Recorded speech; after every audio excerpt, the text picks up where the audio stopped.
Je m'appelle Zara et j'ai 28 ans. Ce soir, mes parents m'ont tendu un gâteau d'anniversaire sur lequel était écrit « Félicitations pour une autre année de nullité ». Pendant que chaque membre de la famille filmait ma réaction, attendant que je m'effondre et que je pleure. Au lieu de ça, je les ai remerciés pour le dîner et je me suis dirigée vers la porte. Mais avant de partir, j'ai prononcé 3 mots qui les ont tous fait se mettre à hurler. D'où nous regardez-vous aujourd'hui ? Laissez votre localisation dans les commentaires ci-dessous et cliquez sur j'aime et abonnez-vous si vous vous êtes déjà senti complètement rejeté par votre propre famille. Vous voudrez certainement rester pour voir ce qui s'est passé ensuite. Laissez-moi vous ramener au point de départ.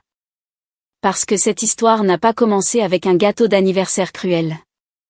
Elle a commencé il y a 28 ans, quand je suis née dans la famille Walsh, où être la déception de la famille est devenu mon rôle permanent avant même que je sache marcher. En grandissant, j'ai appris très tôt que j'étais différente de tous les autres membres de ma famille. Pas différente dans le bon sens du terme, comprenez-moi bien. Différente dans le mauvais sens. Pendant que mon frère Tommy excellait au baseball et ramenait à la maison des trophées qui s'alignaient sur la cheminée, moi, je ramenais des bulletins scolaires que mes parents regardaient à peine avant de les mettre de côté avec une déception à peine dissimulée. Pendant que ma sœur Cathy gagnait des concours de beauté et remplissait des albums photos de diadèmes étincelants, moi, je ne remplissais rien, à part une place à la table du dîner. Mes parents, Linda et Frank Walsh, avaient des idées très précises sur la réussite, et je ne correspondais à aucun de leurs critères. Tommy allait devenir un athlète professionnel, déclarait-il. Cathy allait faire un bon mariage et produire de beaux petits-enfants. Et moi, eh bien, ils n'ont jamais vraiment trouvé ce que j'étais censée faire, ce qui est devenu de plus en plus évident au fil des ans. Les réunions de famille étaient particulièrement brutales. Chaque anniversaire, fête ou célébration devenait une occasion pour mes proches de souligner tout ce que je n'accomplissais pas. Zara est toujours célibataire, annonçait tante Margaret à toute la pièce comme si je n'étais pas juste là. Tu devrais peut-être essayer les rencontres en ligne, ma chérie. Baisse un peu tes exigences. L'oncle Bob intervenait avec des observations utiles sur mes choix de carrière, mon appartement, ma voiture, et en gros, chaque décision de vie que j'avais jamais prise. Le truc, c'est que je n'échouais pas vraiment dans la vie. J'avais un travail décent dans une agence de marketing, mon propre appartement, et j'avais même réussi à économiser de l'argent. Mais dans la famille Walsh, décent n'était pas suffisant. Si vous ne gagnez pas de trophées, de concours de beauté ou n'obteniez pas des postes de PDG, vous étiez pratiquement invisible. En fait, ce n'est pas tout à fait exact. Être invisible aurait été une bénédiction. Au lieu de ça, j'étais hyper visible, comme l'exemple à ne pas suivre ambulant de la famille.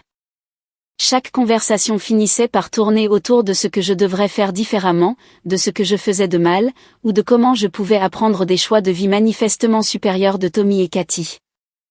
Les dîners de famille sont devenus des leçons magistrales de critique passive-agressive déguisées en inquiétude.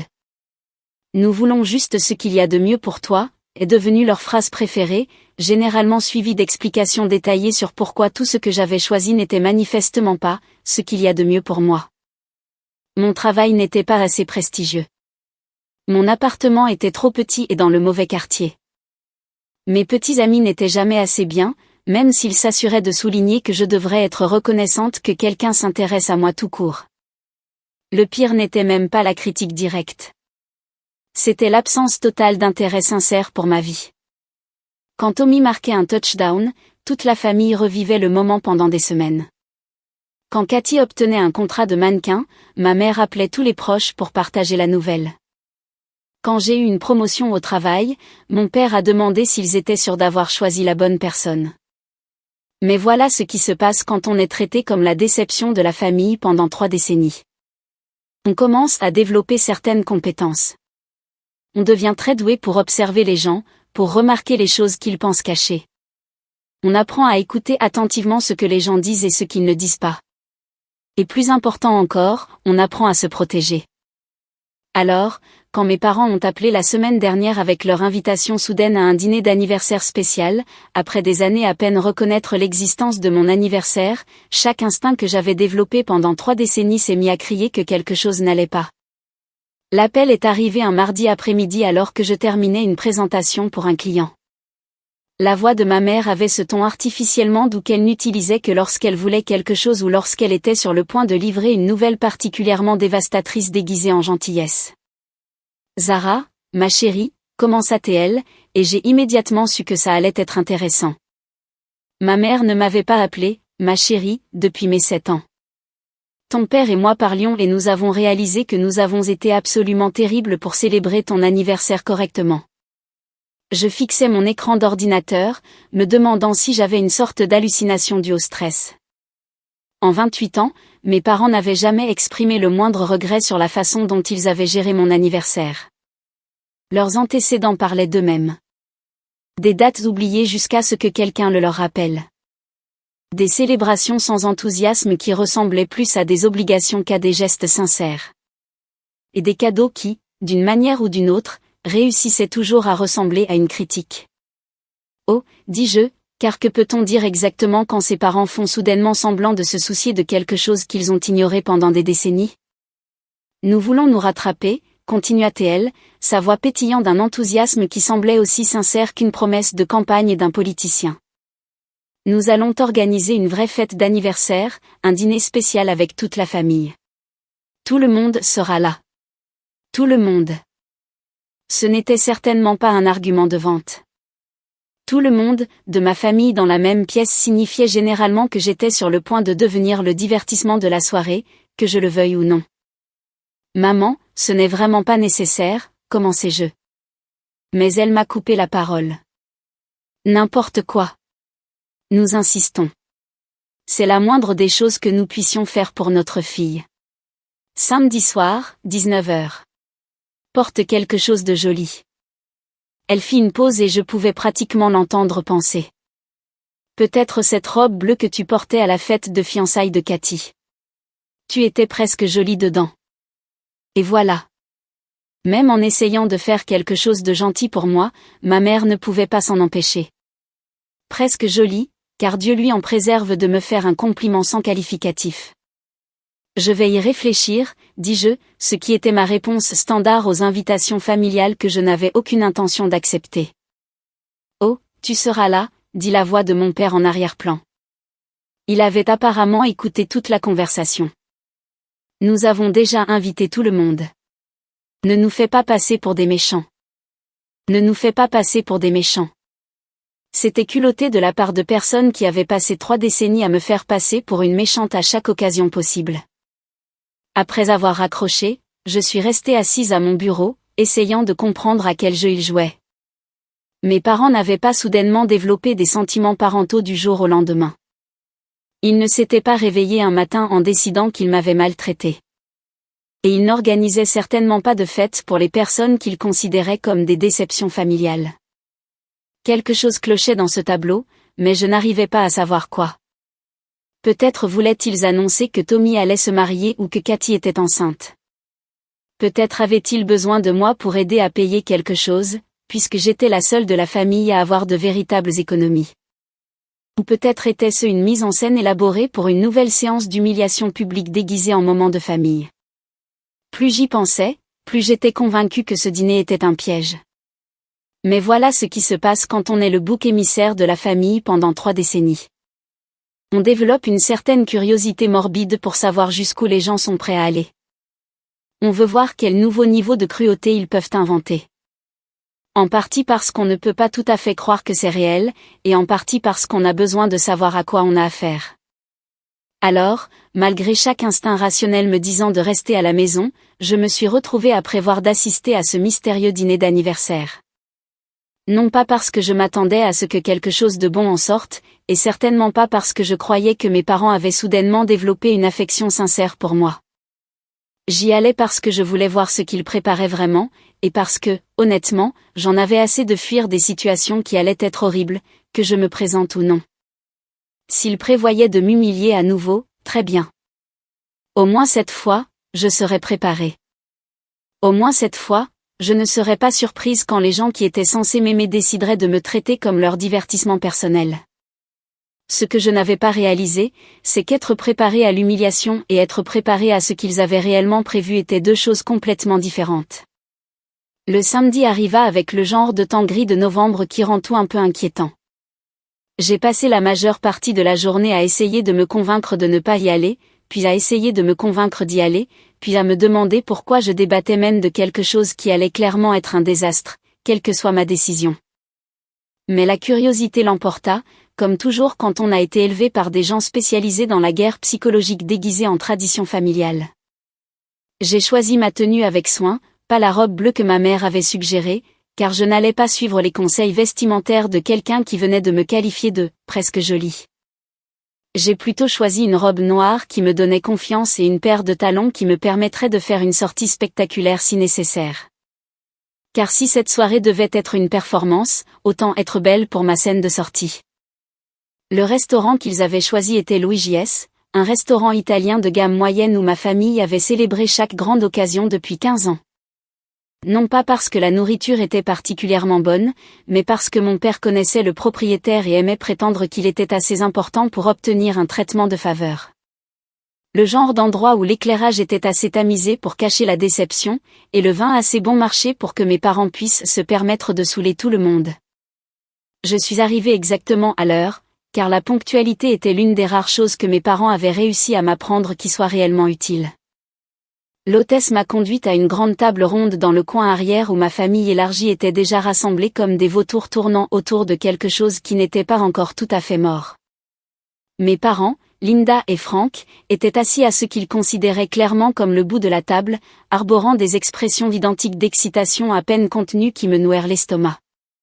Tommy et sa femme Sarah les flanquaient d'un côté, tandis que Cathy et son fiancé Derek occupaient l'autre. L'oncle Bob et la tante Margaret avaient réclamé les sièges avec la meilleure vue sur ce qui allait se passer, et mes cousins remplissaient les espaces restants. Tout le monde a levé les yeux quand je me suis approchée, et il y avait quelque chose dans leurs expressions qui confirmait chaque instinct que j'avais eu à propos de ce dîner. Ils ressemblaient à des gens qui étaient dans le secret d'une blague sur le point d'être révélés. Ils ressemblaient à des gens qui allaient s'amuser aux dépens de quelqu'un d'autre. Zara, m'appela ma mère, sa voix un peu trop aiguë. Tu as réussi à venir. Nous commencions à craindre que tu aies changé d'avis. Je me suis installée dans la seule chaise restante, qui avait manifestement été positionnée pour donner à tous les autres la vue parfaite sur la réaction qu'ils attendaient de moi. Avez-vous déjà eu l'impression d'entrer dans un piège, mais décidé de le déclencher quand même, juste pour voir ce qui se passe? Laissez un commentaire ci-dessous si vous avez déjà vécu ça. La conversation pendant le dîner était agressivement normale, ce qui était en quelque sorte plus angoissant que s'ils avaient été ouvertement hostiles. Tout le monde m'a posé des questions sur mon travail, mon appartement, ma vie amoureuse, le tout avec le genre d'intérêt intense que ma famille n'avait jamais montré auparavant. J'avais l'impression d'être interrogée par des gens qui savaient déjà qu'ils n'allaient pas m'embaucher, mais qui voulaient documenter toutes les raisons pour lesquelles. Tommy nous a régalé d'histoires sur sa dernière promotion. Cathy a montré sa bague de fiançailles pour la 15e fois et a discuté de plans de mariage qui semblaient coûter plus cher que la plupart des maisons des gens. Mes parents se prélassaient dans les succès de leurs enfants comme des plantes absorbant la lumière du soleil pendant que j'étais assise là, me demandant quand le couperet allait tomber, car il allait définitivement tomber. La gaieté artificielle, les questions trop attentives, la façon dont tout le monde vérifiait son téléphone et échangeait des regards quand il pensait que je ne regardais pas. Tout cela indiquait quelque chose de planifié, quelque chose qui nécessitait un public et une documentation. Vers le milieu du dîner, j'ai commencé à remarquer des signes subtils que quelque chose était prévu. Cathy jetait constamment un œil à son téléphone, qui était positionné à un angle étrange près de son verre d'eau. Tommy avait son téléphone à côté de son assiette, et je l'ai surpris en train de tapoter l'écran quand il pensait que je ne regardais pas. Même l'oncle Bob tripotait son téléphone d'une manière qui semblait anormale pour lui. La prise de conscience m'a frappé progressivement. Il se préparait à enregistrer ce qui allait suivre. C'est là que j'ai réalisé que ce ne serait pas juste une autre séance d'humiliation désinvolte déguisée en moment de famille. Ce serait quelque chose de plus grand, quelque chose qu'il voulait préserver et probablement partager. Quelque chose qu'ils pensaient être si divertissant qu'ils avaient besoin de le documenter. Je me suis excusée pour aller aux toilettes, en partie parce que j'avais besoin d'un moment pour réfléchir et en partie parce que je voulais voir comment ils réagiraient quand je quitterais la table. Et bien sûr, au moment où je me suis levée, j'ai vu plusieurs d'entre eux se pencher en avant pour une conversation à voix basse.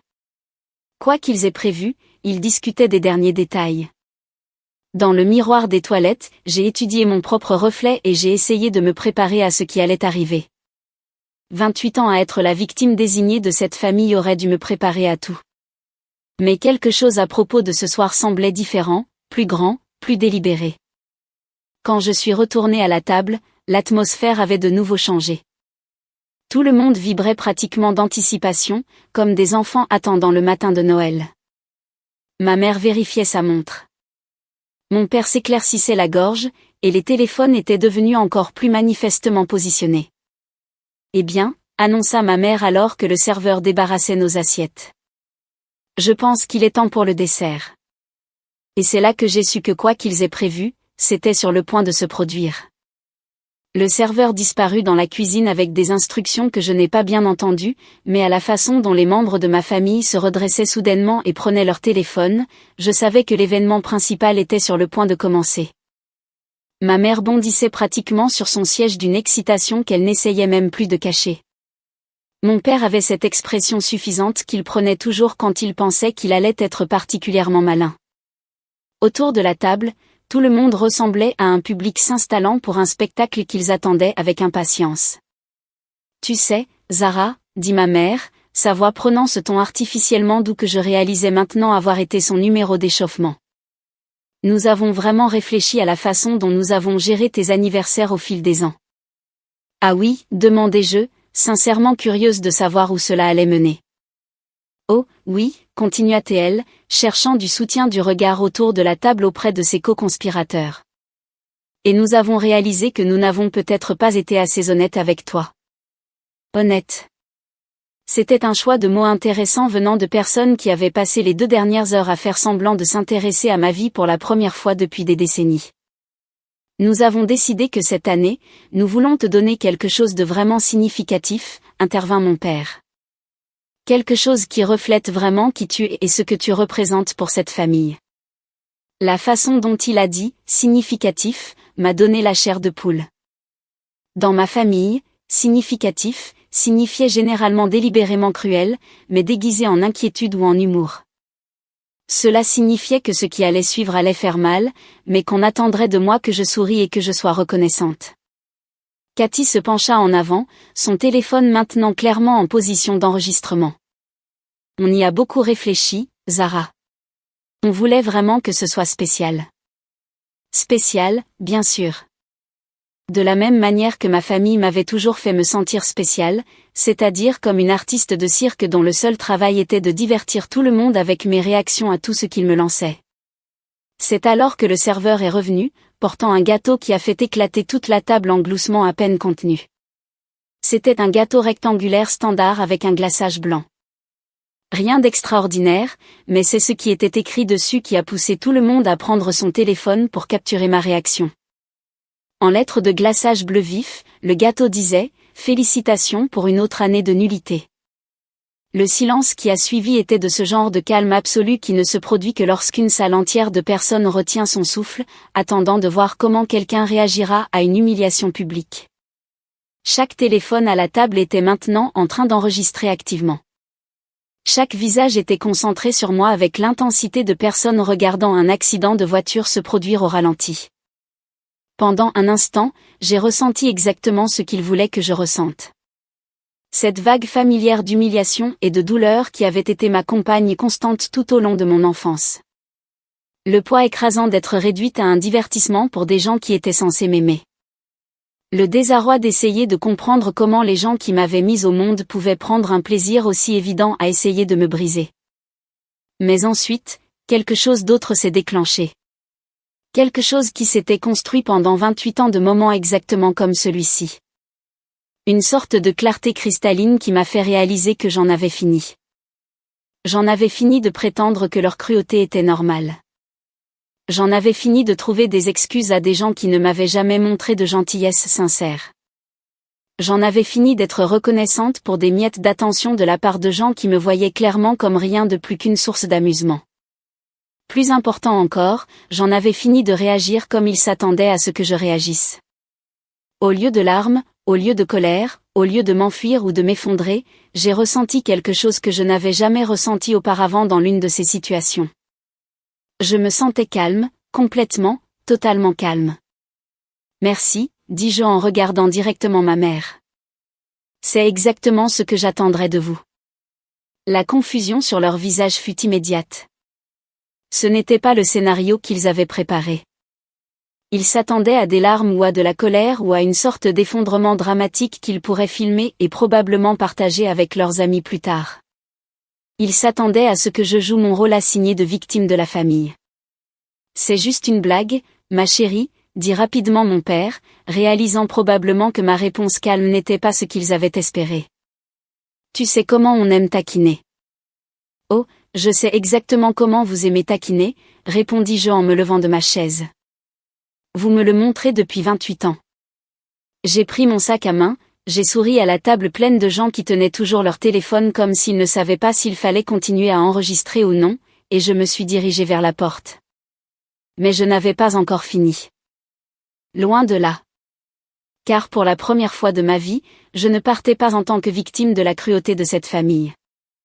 Je partais en tant que quelqu'un qui avait enfin compris comment renverser la situation. J'ai fait exactement 3 pas depuis la table avant de m'arrêter et de me retourner.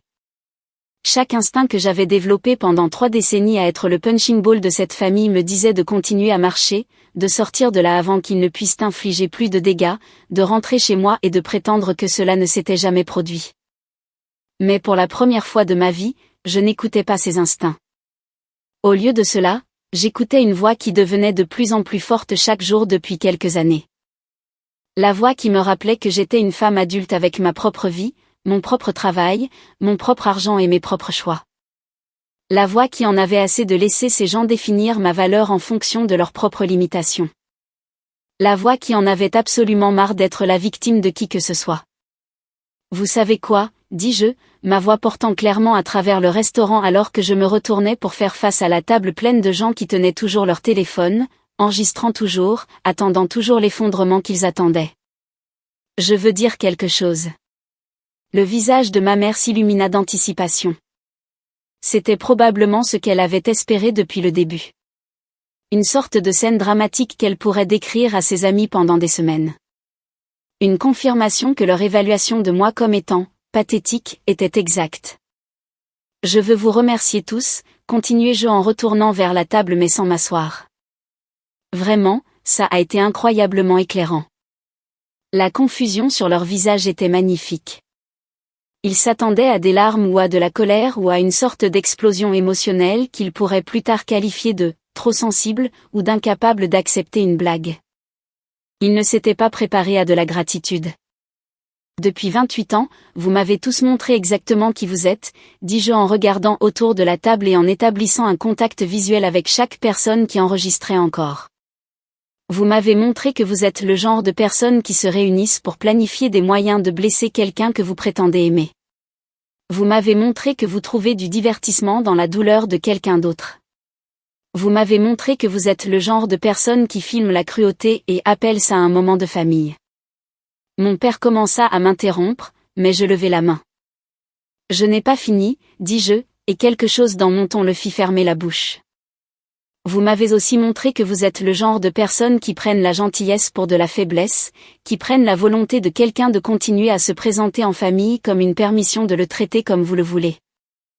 Je pouvais voir qu'ils commençaient à être mal à l'aise maintenant. Cela ne se déroulait pas selon leur scénario. Ils avaient prévu de m'humilier, pas de recevoir une leçon sur leur comportement. Mais voilà ce que vous ne saviez pas, dis-je. Et je pouvais voir la première lueur d'incertitude traverser plusieurs visages. J'ai aussi enregistré ce soir. Le changement dans la pièce fut immédiat et électrique. Les téléphones qui avaient discrètement enregistré disparurent soudainement dans les sacs à main et les poches. Les expressions confiantes qui avaient été si évidentes quelques instants auparavant se transformèrent en quelque chose de beaucoup plus incertain. Dès mon arrivée, sentant que quelque chose clochait, j'ai activé une application d'enregistrement sur mon téléphone, continuai-je. J'ai capturé votre excitation à propos de ce que vous aviez prévu, votre plaisir évident à l'exécuter, et vos réactions à ma réponse. Tout, de la conversation du dîner à ce moment précis. Le visage de ma mère était devenu complètement blanc. Zara, ma chérie, tu réagis de manière excessive. C'était juste une blague. Point une blague, oui, j'ai entendu cette partie, finis-je pour elle. J'ai enregistré cette partie aussi. La panique se propageait maintenant. Je pouvais le voir sur leur visage. La prise de conscience soudaine que leur petite blague pourrait avoir des conséquences qu'ils n'avaient pas envisagées. Vous vouliez filmer quelque chose ce soir, dis-je en remettant mon téléphone dans mon sac. Félicitations, vous avez réussi. Mais je ne pense pas que votre performance sera aussi divertissante quand les gens verront le contexte complet. Quand ils verront une salle pleine d'adultes planifier et exécuter une cruauté délibérée contre un membre de la famille. Quand ils verront à quel point vous étiez tous excités de filmer l'humiliation de quelqu'un. L'oncle Bob fut le premier à craquer. Allons Zara, il n'y a pas besoin de... De quoi, demandai-je. De montrer aux gens qui vous êtes vraiment? De les laisser voir quel genre de tradition familiale vous appréciez? Je me suis retournée et j'ai marché vers la sortie, mais cette fois, j'ai atteint la porte avant de livrer ma dernière réplique. Avant de dire les 3 mots qui allaient tout changer. Oh, et juste pour que vous sachiez, criai-je en direction de la table pleine de gens qui étaient maintenant assis dans un silence stupéfait. J'ai tout enregistré. Puis je suis sortie du restaurant Louis JS, laissant derrière moi 28 ans à être la victime de la famille et 28 ans à accepter un traitement que personne ne devrait jamais avoir à accepter de la part de personnes qui prétendent les aimer. Mais je n'avais pas encore fini. Loin de là. Parce que ce qu'ils ne savaient pas, c'est que partir n'était que le début. Je suis restée assise dans ma voiture sur le parking pendant exactement 10 minutes, regardant à travers les fenêtres du restaurant ma famille essayer de comprendre ce qui venait de se passer.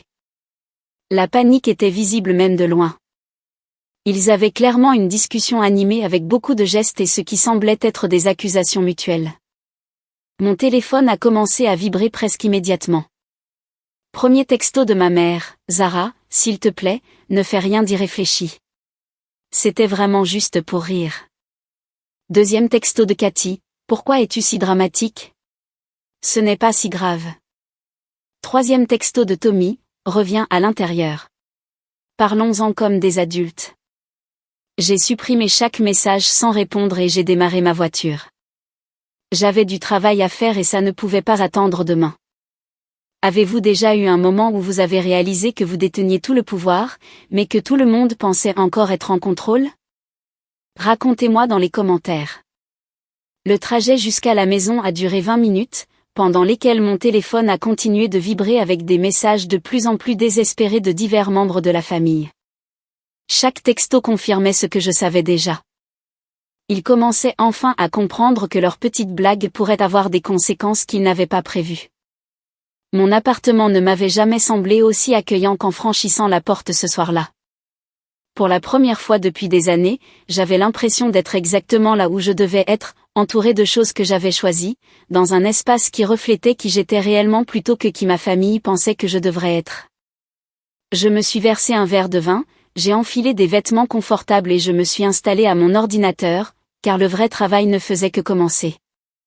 D'abord, j'ai téléchargé l'enregistrement que j'avais fait sur un compte de stockage cloud sécurisé. Ensuite, j'ai fait plusieurs copies de sauvegarde et je les ai enregistrées à différents endroits. Quoi qu'il arrive ensuite, je voulais m'assurer que la documentation des événements de ce soir ne pourrait pas disparaître. Puis, j'ai ouvert un nouveau document et j'ai commencé à taper. Pas une diatribe en colère, pas une explosion émotionnelle, mais un récit clair et factuel de ce qui s'était passé au dîner. La préméditation, la coordination, le tournage, le plaisir évident qu'ils avaient pris à planifier et à exécuter quelque chose conçu pour me faire souffrir. J'ai écrit sur le schéma de comportement qui avait mené à ce moment. Les années de cruauté désinvolte déguisées en tradition familiale. La façon dont ils avaient systématiquement sapé ma confiance tout en valorisant mes frères et sœurs. Le message constant que j'étais moins précieuse, moins digne de respect, moins méritante de la dignité humaine de base. J'ai écrit sur la façon dont il m'avait entraînée à accepter ce traitement en qualifiant toute résistance de ma part comme étant trop sensible ou incapable d'accepter une blague. Comment il m'avait convaincu que leur comportement était normal, que toutes les familles fonctionnaient ainsi, que je devrais être reconnaissante pour la moindre attention. Et j'ai écrit sur la façon dont cet entraînement avait finalement échoué, non pas à cause du gâteau de ce soir, mais à cause de tout ce qui y avait mené, parce que 3 décennies à être traité comme un divertissement avaient finalement atteint un point où je ne pouvais plus prétendre que c'était acceptable. Quand j'ai fini d'écrire, j'ai relu le document plusieurs fois, m'assurant que chaque mot était exact et que chaque émotion était transmise sans drame inutile. Il ne s'agissait pas de vengeance, même si je savais que c'est ainsi qu'il le présenterait. Il s'agissait de responsabilité. Mon téléphone avait vibré constamment pendant que j'écrivais, mais je l'avais complètement ignoré. Maintenant, je parcourais les messages qui s'étaient accumulés, et ils racontaient une histoire de panique croissante. Mon père, c'est allé trop loin. Supprime tout ce que tu as enregistré, et on oubliera tout ça. Ma mère, tu vas détruire cette famille pour une stupide blague. Oncle Bob, tes parents sont morts d'inquiétude. Arrête d'être égoïste et pense à ce que cela va faire à tout le monde. Cathy, je n'arrive pas à croire que tu vas gâcher mon mariage pour ça. Comment peux-tu être si vindicative? Ce dernier m'a fait rire aux éclats. Le mariage de Cathy était dans 8 mois, mais d'une manière ou d'une autre, mon refus d'accepter l'humiliation en silence allait le gâcher.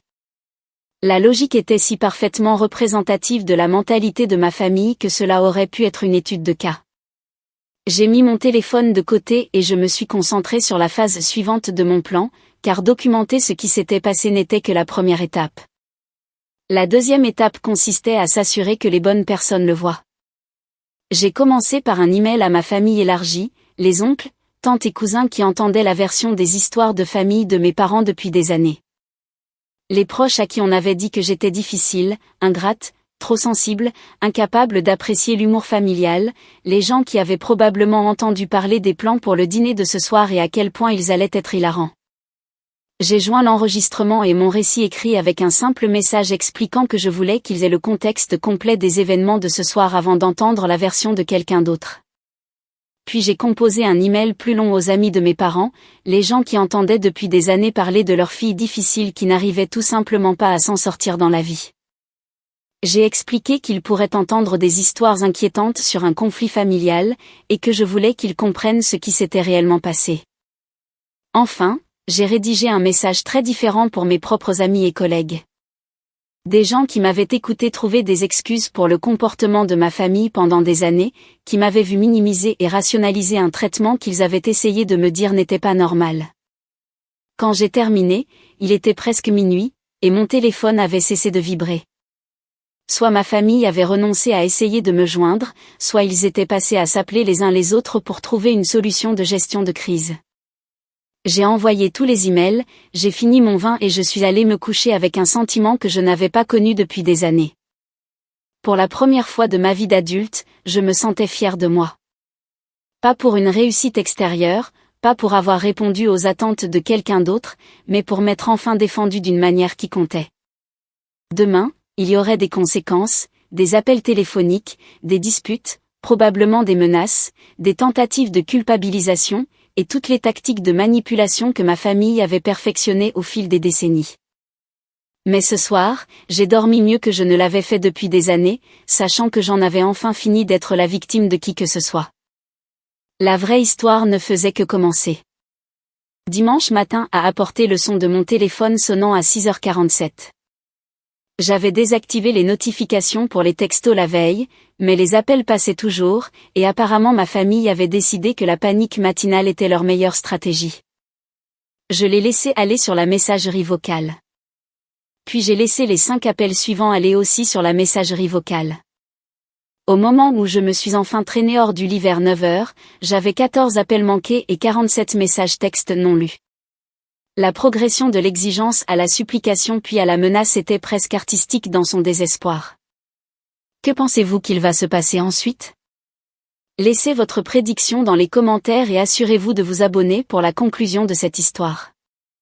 Pendant que je préparais le café, ma sonnette a commencé à retentir. Un son continu et agressif qui suggérait que quelqu'un appuyait sur le bouton et refusait de lâcher. J'ai regardé par le Judas pour voir mon frère Tommy debout sur mon paillasson, l'air de ne pas avoir dormi. J'ai ouvert la porte mais je ne l'ai pas invité à entrer. « Zara, qu'est-ce que tu as foutu ?» dit-il sans préambule.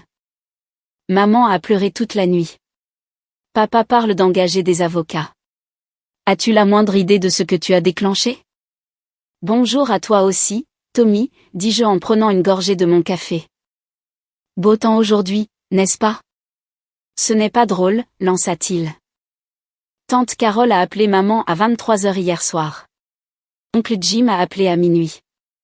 Tout le monde a vu ton enregistrement et maintenant toute la famille est en plein chaos. Intéressant, dis-je. Et qu'est-ce que tante Carole et oncle Jim avaient à dire exactement sur l'enregistrement ? Le visage de Tommy se crispa d'inconfort. Ce n'est pas la question. La question, c'est que tu es en train de déchirer cette famille pour une stupide blague. Une stupide blague, répétai-je. C'est comme ça qu'on appelle ça ? Oui, c'est comme ça qu'on l'appelle parce que c'est ce que c'était. Mais sa voix manquait de conviction et il n'osait pas me regarder dans les yeux. Écoute, tout le monde sait que tu as toujours été sensible aux histoires de famille. Sensible. J'ai posé ma tasse de café et j'ai regardé mon frère. Vraiment regardé. Tommy, as-tu regardé l'enregistrement ? Bien sûr que je l'ai regardé. En entier ? La partie où tout le monde prépare son téléphone pour filmer ma réaction ? La partie où maman et papa vibrent pratiquement d'excitation à l'idée de me faire du mal ? La partie où vous avez tous l'air de vous installer pour regarder un spectacle ? Son silence était une réponse suffisante. Voilà ce qui est intéressant dans toute cette préoccupation pour l'unité familiale, continuai-je. Depuis 28 ans, tu les as regardés me traiter comme une merde. Et tu ne t'es jamais inquiété une seule fois de déchirer la famille. Tu ne m'as jamais appelé à 6h du matin parce que tu t'inquiétais pour mes sentiments. Tu ne t'es jamais présenté à ma porte pour exiger que quelqu'un s'excuse auprès de moi. C'est différent, dit-il faiblement. Comment ? Il eut du mal un instant, puis sembla renoncer à trouver une explication logique. Parce que maintenant tout le monde est contrarié. Tout le monde est contrarié, dis-je lentement. C'est-à-dire tout le monde sauf moi. Parce que mes sentiments n'ont jamais compté avant, alors pourquoi commencerait-il à compter maintenant ? Tommy passa ses mains dans ses cheveux, l'air vraiment affligé. Zara, je sais que les choses n'ont pas toujours été parfaites, mais là, ça va trop loin. Tu vas détruire des relations qui ne pourront pas être réparées. Bien, dis-je, et la finalité dans ma voix sembla le choquer. Certaines relations devraient être détruites. J'ai commencé à fermer la porte, mais Tommy a mis sa main contre elle. Attends, dit-il. Qu'est-ce que tu veux ? Qu'est-ce qu'il faudra pour arranger ça ? Je me suis arrêtée et j'ai étudié son visage. Tu veux vraiment savoir ce qu'il faudrait ? Oui. Une reconnaissance que ce qui s'est passé hier soir n'était pas une blague. C'était une cruauté délibérée planifiée et exécutée par des gens qui prétendent m'aimer. Des excuses, non pas pour le gâteau, mais pour 30 ans à me traiter comme si je ne comptais pas. Et des conséquences, de vraies conséquences pour les gens qui pensent qu'il est acceptable de filmer l'humiliation de quelqu'un pour se divertir. Mais ça n'arrivera pas. Je sais, dis-je. C'est pourquoi nous en avons fini ici. J'ai fermé la porte et je l'ai verrouillée, laissant Tommy debout sur mon paillasson. De retour à l'intérieur, j'ai enfin regardé mon téléphone. Les messages étaient passés de l'exigence au marchandage puis à la menace dans une progression parfaite.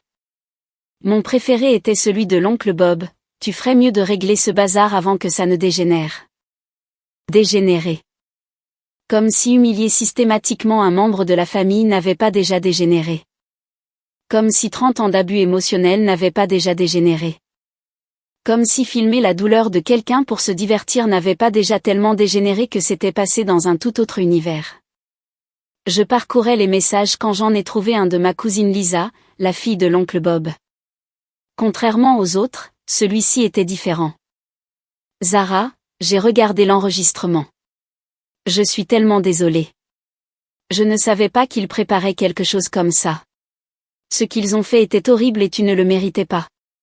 Je suis fière de toi de t'être défendu. J'ai fixé ce message pendant un long moment.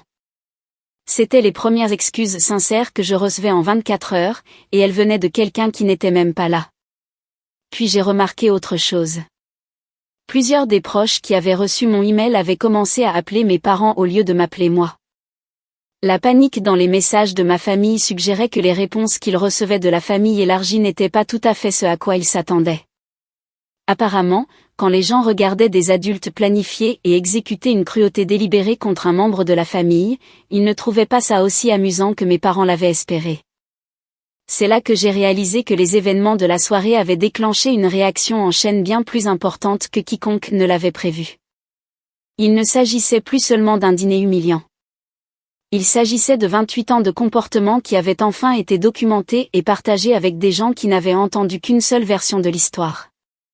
Et pour la première fois, ce n'était pas ma version qui était rejetée comme étant trop sensible. C'était la version de ma famille qui était remise en question par des gens qu'ils s'attendaient à voir les soutenir. 2 semaines après le dîner, j'ai contacté Victoria Martinez, une avocate spécialisée dans les cas de détresse émotionnelle familiale. Elle a passé la première semaine à examiner tous les documents que je lui avais envoyés, l'enregistrement, mon récit écrit et les messages ultérieurs des membres de ma famille. Le lundi matin de la semaine suivante, je l'ai enfin rencontrée en personne. « Madame Walsh », dit-elle lorsque je suis arrivée à son bureau du centre-ville. « J'ai examiné tout ce que vous m'avez envoyé. C'est une situation assez délicate à laquelle vous êtes confrontée. » Victoria était plus jeune que je ne l'avais imaginé, mais elle avait une présence qui suggérait qu'elle avait déjà traité des cas difficiles.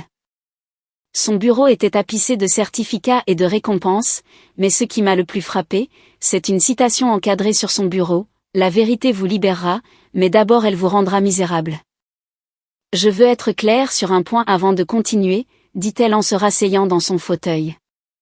Ce qui vous est arrivé était mal. Point final.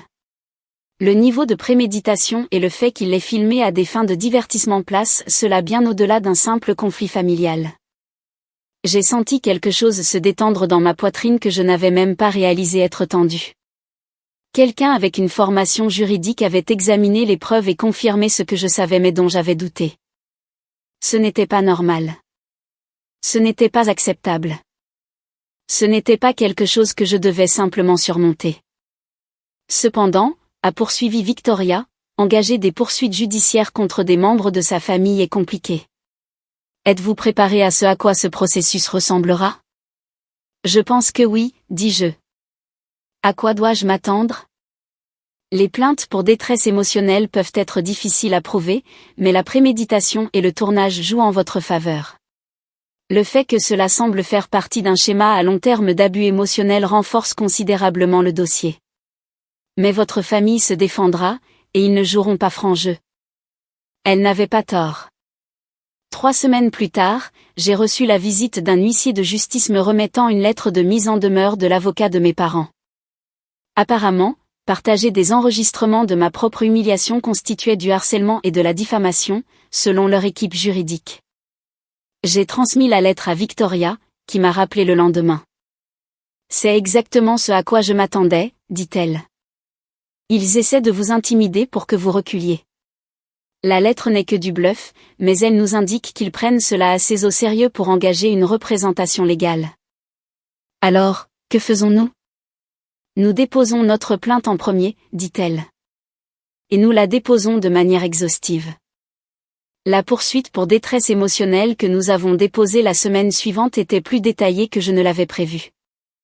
Victoria avait passé des semaines à m'aider à documenter non seulement le dîner de samedi, mais des années d'incidents similaires qui établissaient un schéma d'abus psychologique délibéré. Les dommages financiers que nous demandions étaient suffisamment importants pour attirer l'attention, mais pas au point de paraître déraisonnables. Au cours de la préparation, nous avons rencontré un défi lorsque mes parents ont d'abord affirmé que l'enregistrement avait été obtenu illégalement. Mais Victoria a soutenu avec succès que j'avais tout à fait le droit d'enregistrer les conversations auxquelles je participais, et leur motion a été rejetée. Plus important encore, le dépôt de la plainte a eu un effet immédiat sur le comportement de ma famille. Les appels téléphoniques en colère ont cessé. Les messages textes sont devenus plus prudents. Quelqu'un leur avait clairement expliqué que tout ce qu'ils me disaient maintenant pouvait être utilisé comme preuve. Mais le véritable impact a été sur tout le monde. Ma cousine Jennifer m'a appelé le jeudi après que nous ayons déposé la plainte, la voix tremblante. Zara, je voulais juste que tu saches qu'après avoir vu ton enregistrement, j'ai commencé à réfléchir à certaines choses qui se sont passées lors des réunions de famille au fil des ans. Des choses que j'ai vues mais que je n'avais pas vraiment comprises à l'époque. Quel genre de choses? La façon dont il parlait de toi quand tu n'étais pas là. La façon dont il planifiait des situations pour te mettre mal à l'aise. La façon dont il minimisait tes réussites tout en célébrant celles des autres. J'ai toujours pensé que c'était juste la dynamique familiale typique, mais en voyant tout ça exposé comme ça. Elle fit une pause. J'ai honte de n'avoir jamais rien dit. Jennifer n'était pas la seule. Au cours des semaines qui ont suivi le dépôt de la plainte, j'ai reçu des appels et des messages de proches qui voyaient soudainement les interactions familiales passer sous un angle différent. Les gens se souvenaient de commentaires qu'ils avaient ignorés, d'incidents qu'ils avaient rationalisés, de schémas qu'ils n'avaient jamais reliés auparavant. L'appel le plus significatif est venu de ma grand-mère un vendredi après-midi, environ un mois après le dîner. Zara, ma chérie, dit-elle, sa voix de 84 ans portant plus d'autorité que je ne l'avais entendue depuis des années. J'ai vu ce que tes parents ont fait, et je veux que tu saches que j'ai honte d'eux. Ma grand-mère avait toujours été la matriarche de la famille, la personne dont l'opinion comptait le plus, dont tout le monde cherchait l'approbation. Qu'elle condamne publiquement le comportement de mes parents était un séisme.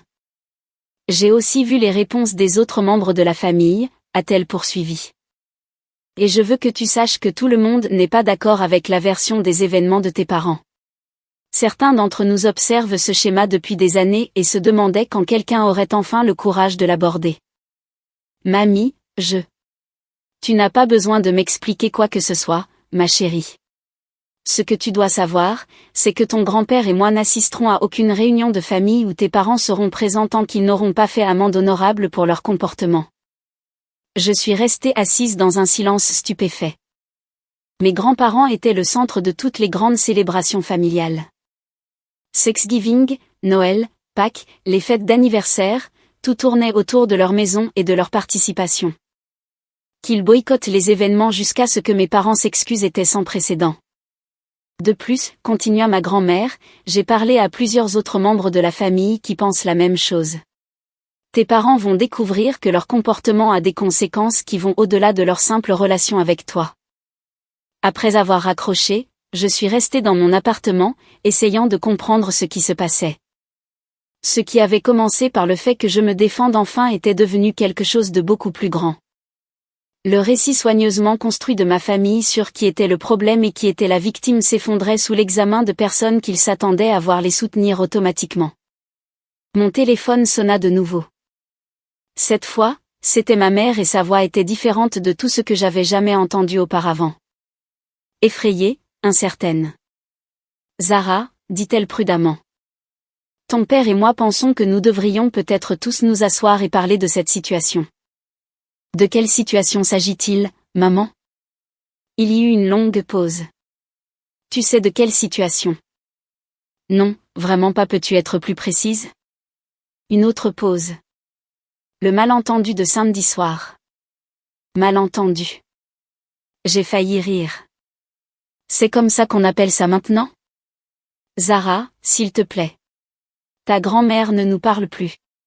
La moitié de la famille a annulé ses projets. Les collègues de ton père ont vu l'enregistrement. Tout ça est devenu complètement hors de contrôle. Intéressant, dis-je. Et qu'est-ce qui est exactement hors de contrôle dans le fait que les gens voient qui vous êtes vraiment? Ce n'est pas juste, dit-elle. Mais sa voix manquait de conviction. Tu nous fais passer pour des monstres pour une simple blague. Maman, dis-je doucement. Je ne vous ai fait passer pour rien du tout. J'ai juste montré aux gens ce que vous avez réellement fait. Il y eut un silence à l'autre bout du fil. La différence entre ces deux choses, continuai-je, c'est tout. 6 semaines après le dîner, je m'installais dans une routine que je n'avais pas connue depuis l'enfance, la paix.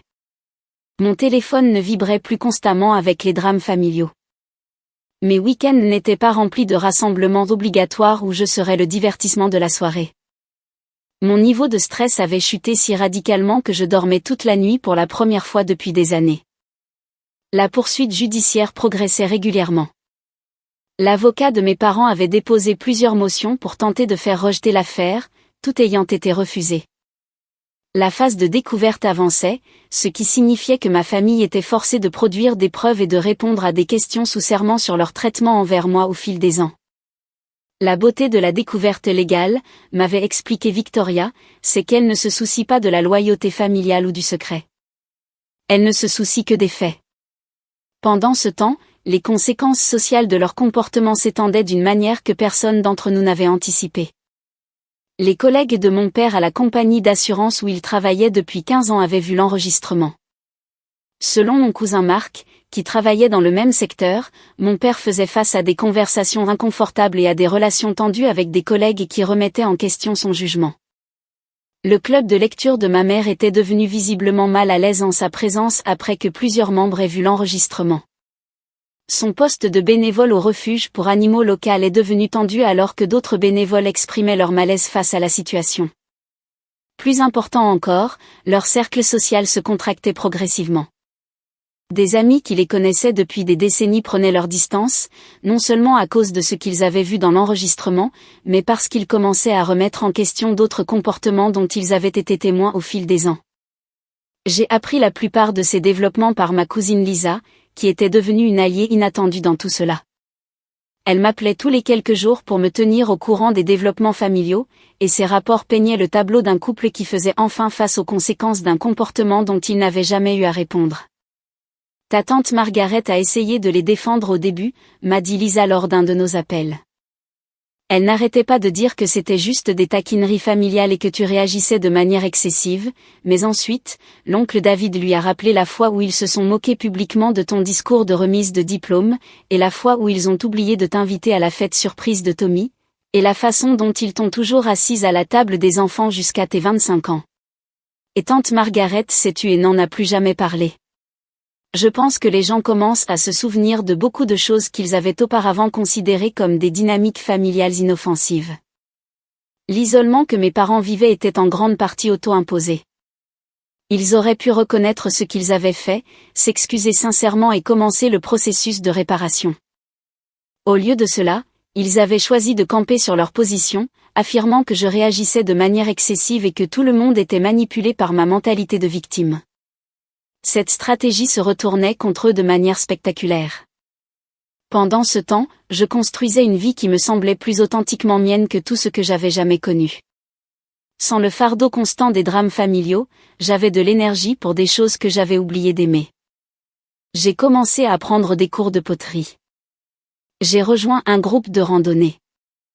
J'ai recommencé à sortir avec des gens, chose que j'avais évitée pendant des années parce que j'étais trop épuisée par le stress familial pour maintenir des relations saines. Plus important encore, je découvrais ce que c'était d'être entourée de gens qui m'appréciaient et me respectaient sincèrement. Des gens qui ne me voyaient pas comme un divertissement ou comme quelqu'un qui avait besoin de correction constante. Des gens qui valorisaient mes opinions, célébraient mes succès et me soutenaient dans les difficultés sans me faire sentir redevable pour une simple décence humaine. Le contraste était si frappant que j'ai commencé à comprendre à quel point mes relations familiales avaient été anormales. J'étais devenue si habituée à être maltraitée que j'avais oublié à quoi ressemblait une interaction humaine normale. Mon nouveau groupe de randonnée comprenait une femme nommée Sarah qui travaillait comme thérapeute.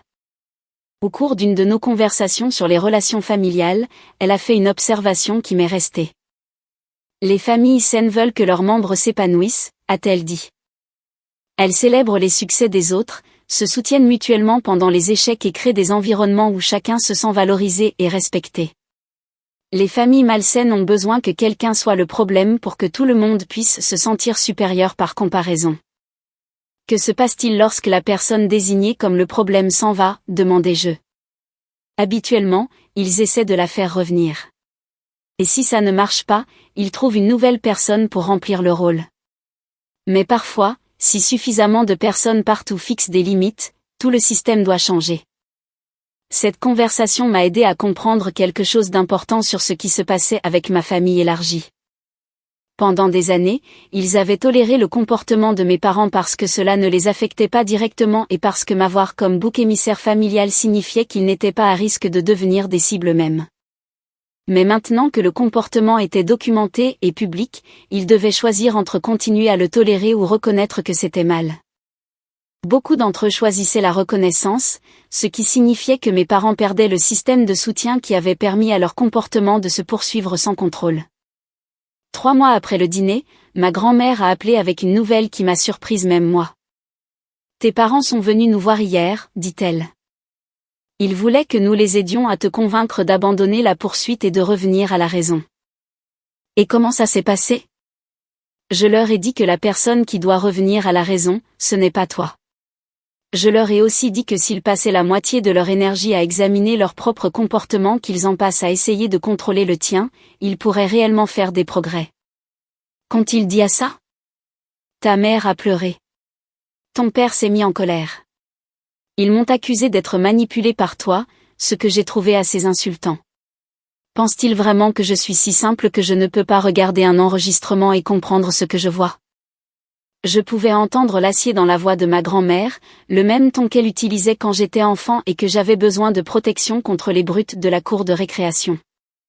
Sauf que maintenant, elle me protégeait de mes propres parents. À mon âge, a-t-elle poursuivi, je n'ai pas de temps à perdre avec des gens qui refusent de prendre leurs responsabilités. La vie est trop courte pour prétendre que la cruauté est acceptable simplement parce qu'elle vient de la famille. Après avoir raccroché, j'ai réalisé que la réponse de ma famille à cette crise avait révélé quelque chose d'important. Lorsqu'ils étaient forcés de choisir entre reconnaître leur comportement et perdre des relations, ils étaient prêts à perdre des relations. Ce choix m'a dit tout ce que j'avais besoin de savoir sur la façon dont ils me valorisaient réellement par rapport à la façon dont ils valorisaient le fait d'avoir raison. 4 mois après le dîner, Victoria a appelé avec une nouvelle que j'attendais et redoutais à la fois. L'avocat de tes parents a fait une offre de règlement, dit-elle.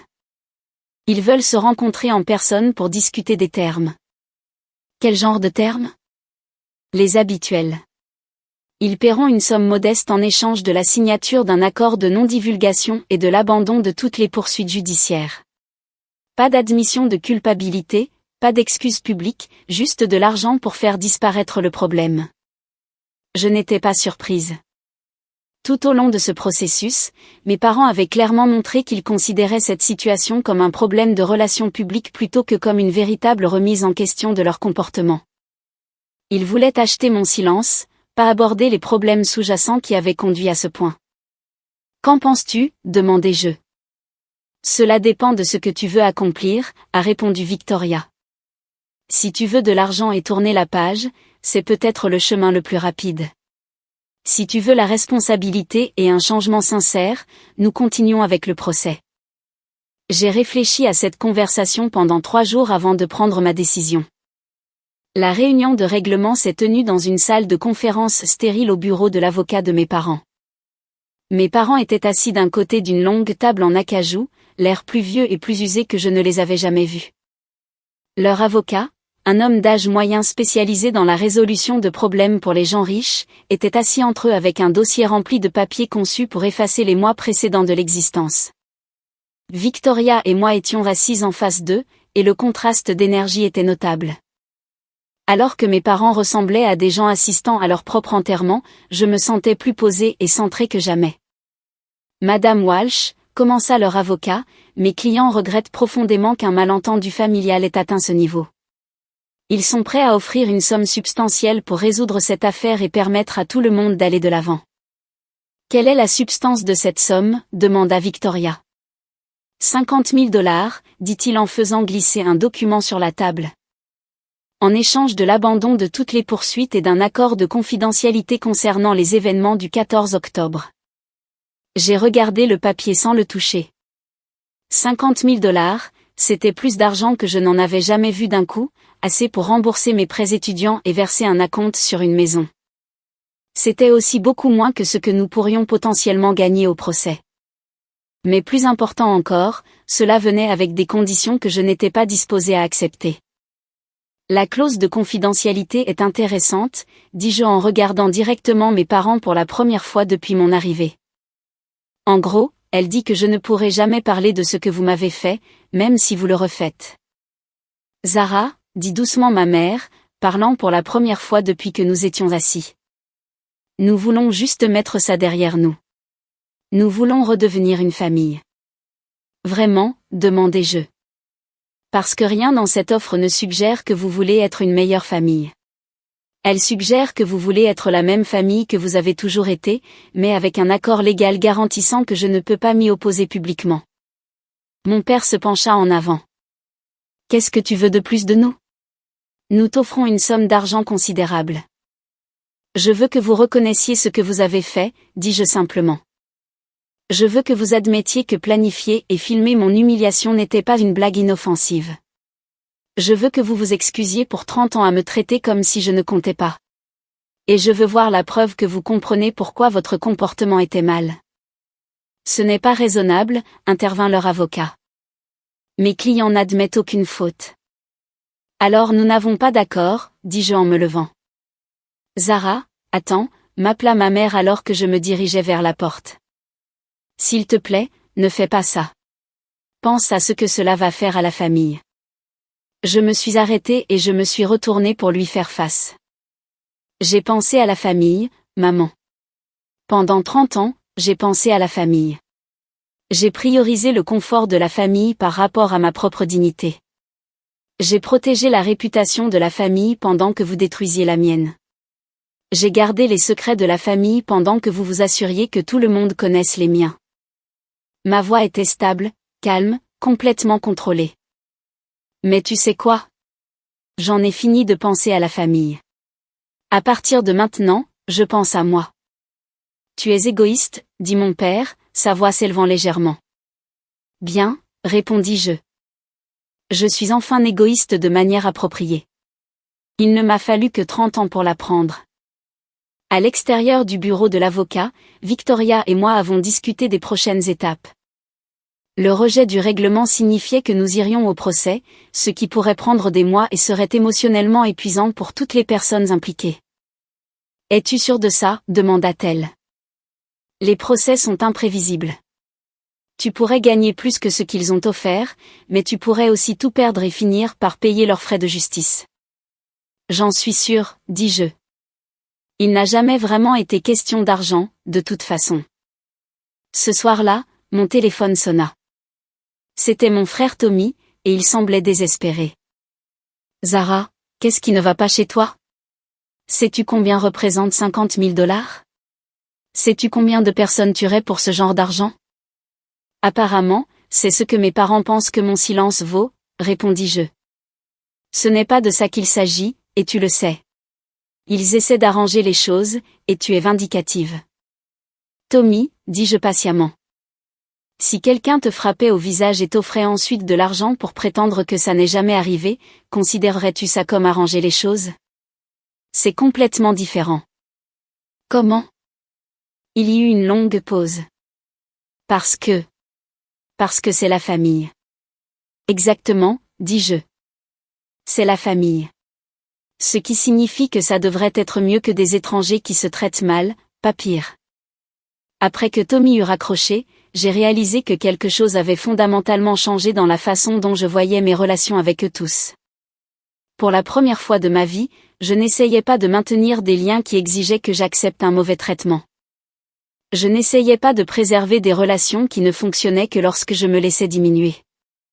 J'étais enfin libre d'être moi-même, complètement et sans excuse, que ma famille puisse le supporter ou non. Et s'ils ne pouvaient pas le supporter, c'était leur problème, pas le mien. Le soulagement de cette prise de conscience était si profond que j'ai ri aux éclats dans mon appartement vide. Pour la première fois de ma vie d'adulte, je me mettais en premier, et le ciel n'était pas tombé. Le monde ne s'était pas arrêté. Les menaces de ma famille de détruire des relations s'étaient révélées vaines, car les relations qui exigeaient mon silence et ma soumission ne valaient de toute façon pas la peine d'être préservées. J'étais libre, et c'était incroyable. La date du procès a été fixée à 6 semaines après l'échec de la réunion de règlement, et les semaines qui ont précédé ont apporté des développements que je n'avais pas prévus. Ce qui avait commencé comme une poursuite civile pour détresse émotionnelle était devenu quelque chose de beaucoup plus grand, car de plus en plus de membres de la famille se sont manifestés avec leurs propres histoires sur les schémas de comportement de mes parents.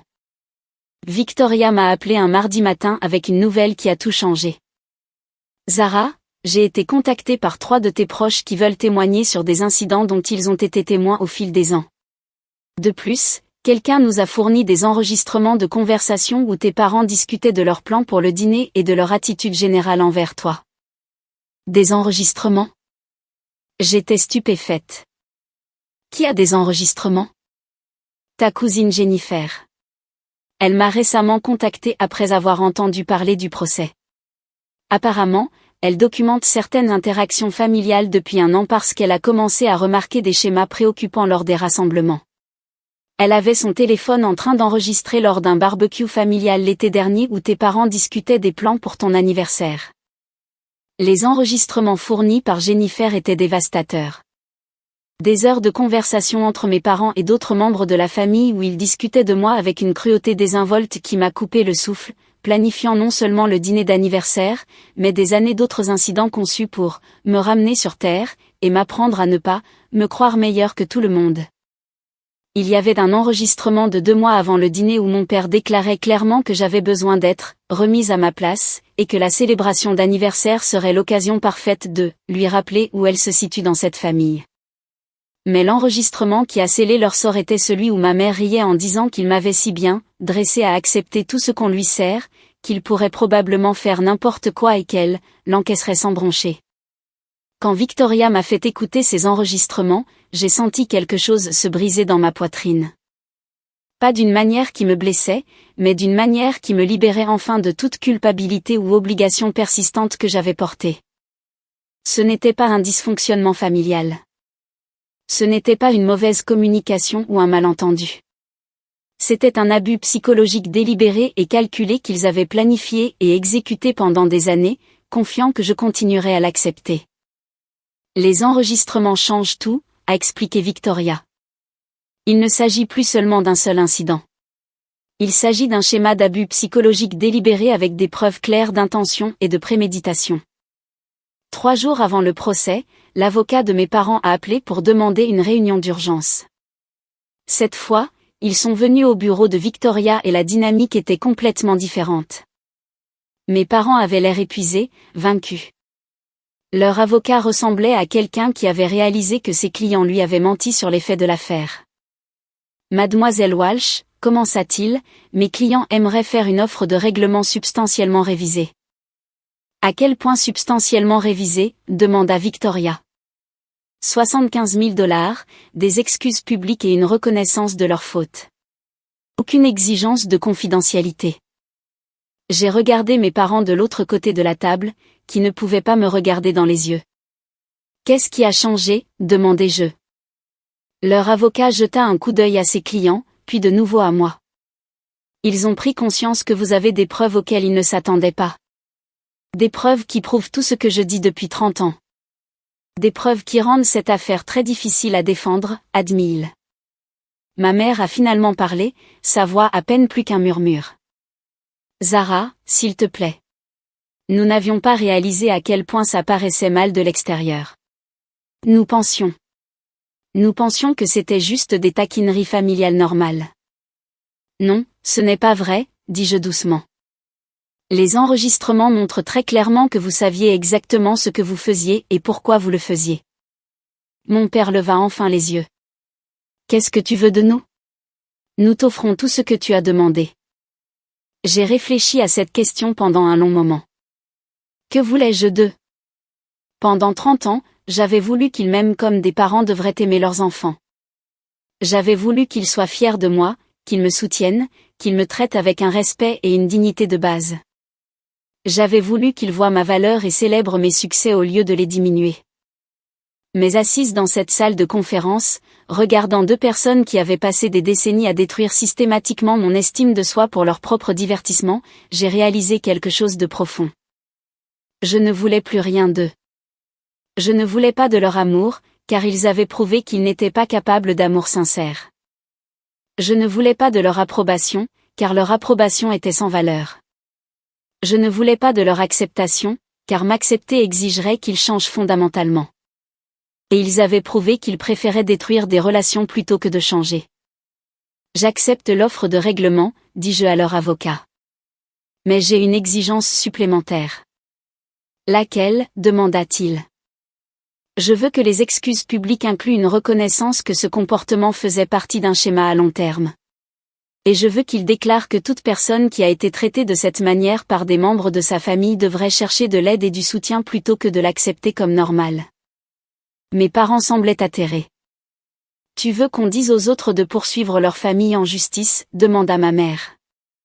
Je veux que vous disiez aux autres que l'abus émotionnel n'est pas acceptable simplement parce qu'il vient de membres de la famille, ai-je corrigé.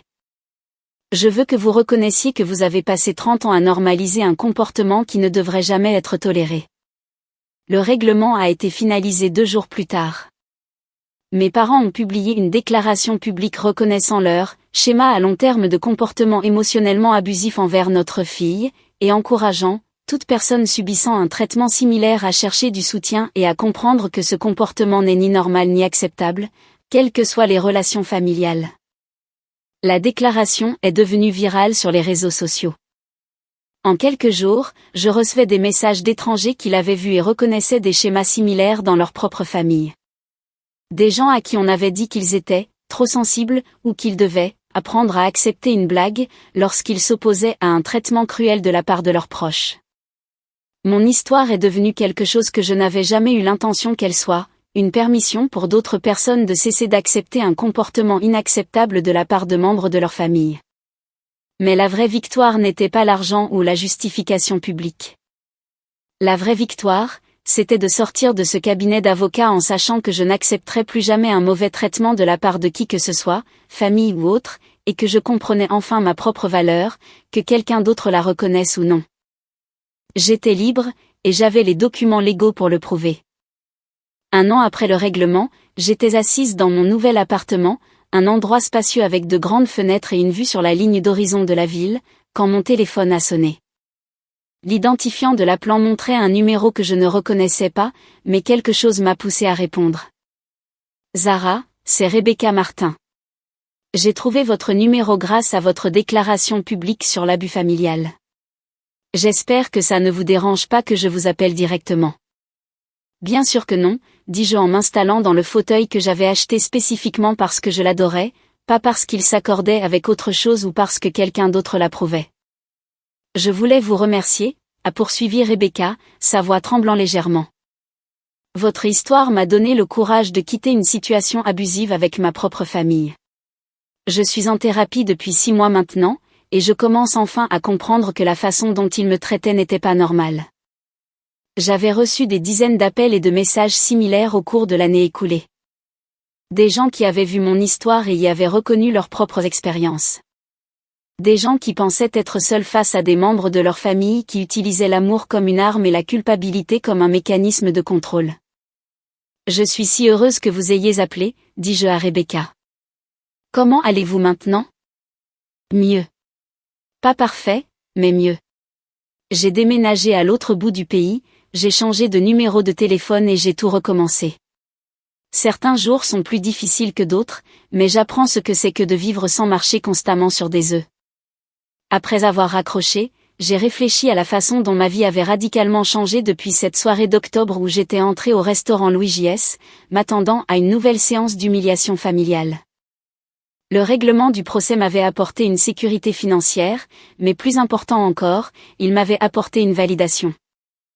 Le fait que mon expérience soit reconnue dans des documents légaux, que mes parents admettent publiquement que leur comportement était mal, que j'ai la preuve que ma perception de la réalité était exacte avait été guérisseur d'une manière que je n'avais pas prévue. Mais la véritable transformation avait été interne. J'avais appris à faire confiance à mon propre jugement sur ce qui était acceptable et ce qui ne l'était pas. J'avais appris à prioriser mon propre bien-être par rapport au confort des autres. J'avais appris qu'être seul était infiniment mieux que d'être avec des gens qui me rabaissaient.